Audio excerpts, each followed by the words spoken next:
پہلے تو میں نے مسلمانوں کے اخلاق سنے تھے،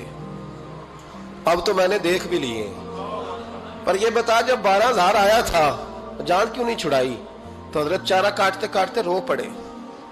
فرمانے لگے تو نہیں نہ جانتا یہ بیٹیاں سانجھی ہوتی ہیں، پتہ نہیں نا؟ میرے رسول پاک نے تو حاتم تائی کی بیٹی کے سر پہ کپڑا رکھ کے کہا تھا بیٹیاں برابر ہوتی ہیں، تو یہ نہیں پتا جب اس کی 6 بیٹیوں کی شادی ہوئی ہے میرے اندر روحانیت کتنی بڑی ہے۔ فرمایا پھر 12,000 آیا ہے تو 2-4 بچیاں پھر گئی ہیں، تجھے نہیں پتا میں اندر سے راضی کتنا ہوں، میں تیری نوکری کرتا رہوں گا، پتہ نہیں اللہ کتنی بیٹیوں کو بیاہ دے گا۔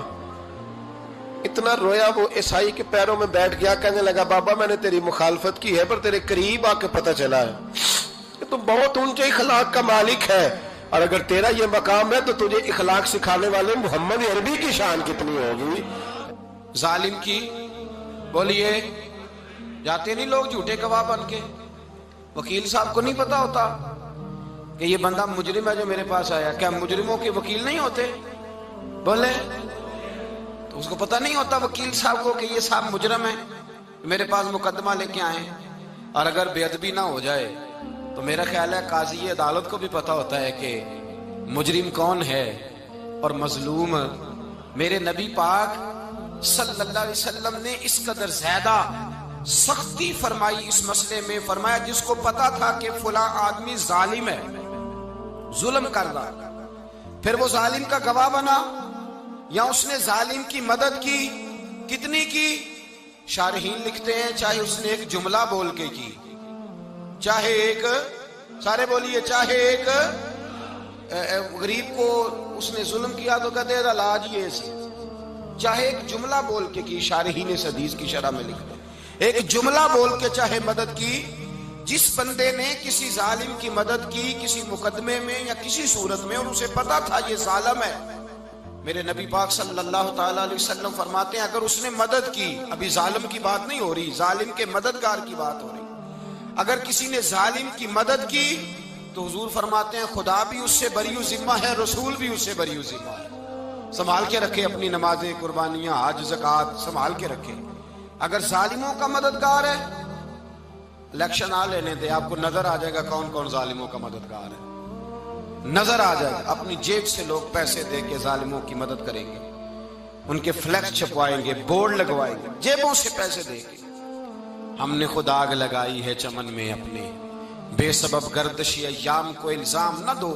ہم نے خود نور کا ظلمت سے کیا ہے سودا، کر کے توہین سحر شام کو الزام نہ دو۔ ظالموں کے مددگار میدان میں آ گئے، یہ چھوٹا لفظ نہیں، میرے حبیب پاک صلی اللہ علیہ وسلم نے فرمایا جو ظالم کا مددگار ہے سن لے جو سجن کے ساتھ کچہری جاتا ہے، وہ یاد رکھے جو دوست کا گواہ بنتا ہے، وہ یاد رکھے جو کہتا ہے میں مانگی گیا تھا، مجھے بلایا گیا تھا قبضہ چھڑانے کے لیے کسی غریب بیوہ کی جائیداد پہ، وہ سن لے تو مدد کر کے نہیں آیا، تو خدا کے ذمے سے نکل گیا ہے۔ رسول پاک نے فرمایا تیرا میرا تعلق ختم ہو گیا، تو ظالم کا مددگار ہو گیا، پھر تو کہتا میں بے چین ہوں، میں بے قرار ہوں، میں آزمائش کا شکار ہوں، پلٹ کے دیکھ تو صحیح تیرا گناہ کتنا بڑا ہے۔ میرے نبی پاک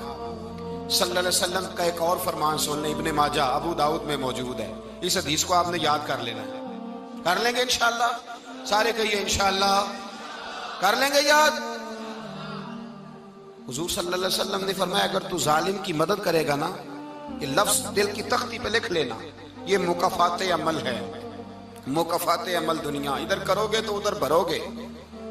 فرمایا اگر تو کسی ظالم کی مدد کرے گا، سن لے حضور کا فرمان ہے، اگر تو ابن ماجہ ابو داؤد سیاہ میں موجود ہے، فرمایا اگر تو کسی ظالم کی مدد کرے گا تو رب تعالیٰ مرنے سے پہلے تیرے اوپر بھی ظالم کو مسلط کر دے گا،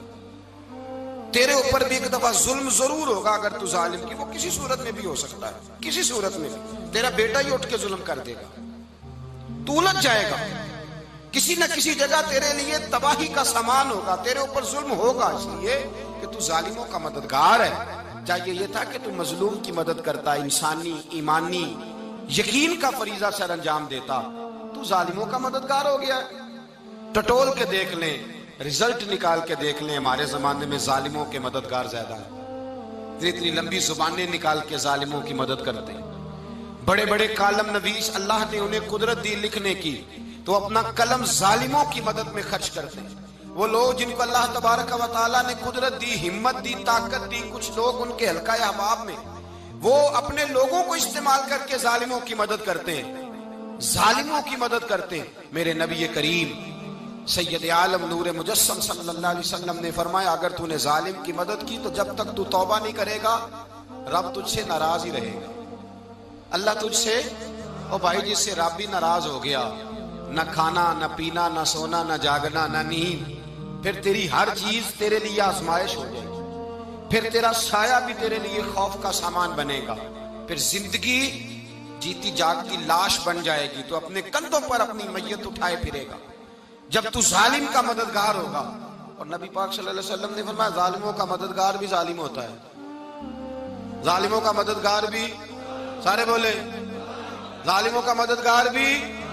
نہیں، کو نہیں، آپ سارے نہیں بولے، ایک دفعہ بولے ظالموں کا مددگار بھی، پکی بات ہے، ظالموں کا مددگار بھی۔ اللہ اکبر، جس کا یارانہ ہو، جس کا دوستانہ ہو، جو کہے میں نے نا اس کو اوکھے ویلے کے لیے ظالم کو یاد رکھا ہوا ہے۔ کبھی مشکل میں رکھے نہیں ہوئے لوگوں نے ظالم دوست،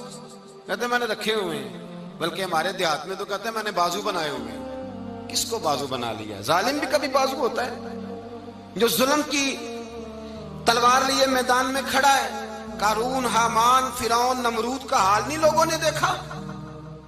اپنے زمانے میں آپ نے کتنے لوگ نہیں دیکھے جن کے سائے سے، آواز سے لوگ کانپتے تھے؟ پھر پولیس کی گاڑیوں میں وہ اس طرح مردہ پڑے کہ دنیا نے تماشا دیکھا ان کا۔ یہ رنگ ہم نے دیکھے نہیں اپنے آنکھوں سے۔ فرمایا ظالم کا مددگار بھی، جو کار میں بٹھا کے لے کے گیا وہ بھی ظالم، جس نے چائے پلائی وہ بھی، جس شخص نے کھانا کھلایا وہ بھی، جو کچہری تک ساتھ گیا وہ بھی، جس نے فلیکس کے نیچے، بڑے شرابی کے نیچے چھوٹی اپنی فوٹو لگائی وہ بھی، جو ووٹ کی پرچی ڈالنے گیا وہ بھی۔ کہہ دینا باہر نکل کے کہ حضرت صاحب نے سیاسی تقریر کی ہے، کہہ دینا، پر بات تو سچی ہے نا۔ خوگرے حمد سے تھوڑا سا گلا بھی سن لے، خوگرے حمد سے تھوڑا سا بھی گلا۔ امام مالک کے پاس ایک بندہ آیا، اس نے کہا حضور میں درزی ہوں، ایک ظالم بادشاہ مجھ سے کپڑے سلواتا ہے، میں تو ظالموں کا مددگار نہیں نا۔ ایک ظالم بادشاہ مجھ سے، حضور میں تو مددگار نہیں نا ظالموں کا، جو فرمایا ظالموں کا مددگار بھی ظالم ہوتا ہے، تو کپڑے لے کے آتا ہے میں سی کے دے دیتا ہوں، ذمہ داری نہیں۔ یہ ایک آدمی دکاندار ہے، اس سے کوئی بندہ چیز خریدنے آئے گا تو تھوڑی کہے گا میں نے نہیں دینی، تو دے گا۔ کوئی بندہ اگر کسی شخص سے کوئی کام کہتا ہے جو اس کی فیلڈ ہے، اس کا شعبہ ہے، اس کا معاش کا وہ سلسلہ ہے، کہتے ہیں یا رسول اللہ صلی اللہ علیہ وسلم ظالموں کا مددگار بھی ظالم، حضور نے فرما دیا۔ تو امام مالک سے بندے نے مسئلہ پوچھا، دل کی تختی پہ لکھنے والی باتیں ہیں، کہا حضور میں درزی ہوں، ظالم کپڑے سلواتے ہیں، میں تو مددگار نہیں نا۔ امام صاحب کہنے لگے نہیں، مددگار تو وہ ہوگا جو تجھے سوئی دھاگا فراہم کرے گا، تو پورے کپڑے سی کے دیتا ہے، تو خود بہت بڑا ظالم ہے، تو پورے سوٹ سی کے دیتا ہے، تو بہت بڑا ظالم خود ہے۔ مددگار تو وہ ہوگا جو تجھے دھاگا دے گا، جو تجھے بٹن دے گا، جو تجھے نلکی دے گا، جو ظالم سے اتنی نفرت ظلم کر کے بندہ ہے۔ یہاں تو ہمارے زمانے میں ہیرو بن جاتے ہیں لوگ، ظالم ہیرو ہے، لوگ اس سے ڈرتے پھرتے ہیں، گھومتے پھرتے ہیں، اور بہت سارے کم مزاج لوگ اس کے پیچھے ہاتھ باندھ کے پھرتے ہیں۔ ظالموں کی مدد کرنا، ظالموں کے ساتھ رہنا، یہ ظلم ہے، ظلم، یہ زیادتی ہے۔ میرے نبی پاک صلی اللہ تعالی علیہ وآلہ وسلم نے ارشاد فرمایا، یاد رکھو رب فرماتا ہے میں مظلوم کی مدد ضرور کروں گا، چاہے جلدی کروں چاہے دیر سے کروں، میں مظلوم کی مدد۔ اور حضور صلی اللہ علیہ وسلم نے فرمایا ہے، حضرت معاذ بن جبل کہتے ہیں حضور نے مجھے یمن کا گورنر بنایا،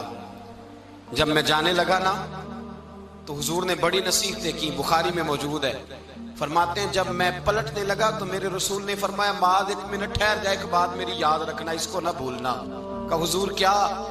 فرمایا دیکھنا کسی پہ ظلم نہ کر بیٹھنا، کہیں تجھ سے زیادتی نہ ہو جائے۔ محبوبہ پھر حضور نے فرمایا سن میرے معاذ، میں تجھے گورنر بنا رہا ہوں، زیادتی نہ کر بیٹھنا۔ یا رسول اللہ صلی اللہ علیہ وسلم کیا ہوتا ہے؟ تو میرے کریم نے فرمایا جب مظلوم دعا کے لیے ہاتھ اٹھاتا ہے تو عرش کا مالک کہتا ہے فرشتوں پیچھے ہٹ جاؤ، عرش کا مالک کہتا ہے فرشتوں پیچھے ہٹ جاؤ۔